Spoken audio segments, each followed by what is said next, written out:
Could please. Sure.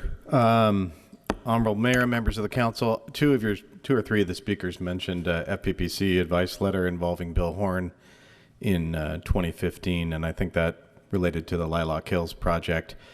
We did receive letters from Mrs. Hill, Mrs. Orbright, I should say, and Mr. Joe Hill, and I addressed the conflict issues in those letters back to them earlier this month. I also copied the council, so they're part of the administrative record. The issue in that advice letter dealt with a FPPC regulation that was in effect in 2015.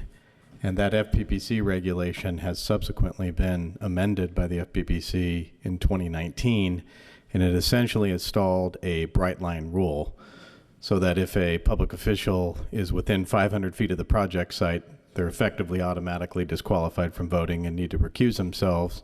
If they're within 500 feet and 1,000 feet, then there has to be additional analysis conducted based on the language of the regulation.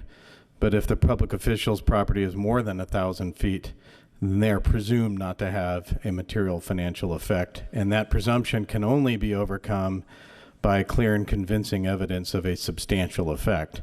So the intent of that FPPC regulation was to establish a bright line rule that we could more easily implement. And that is the regulation that is in effect today, not the regulation that's cited in that advice letter. Deputy Mayor Feller.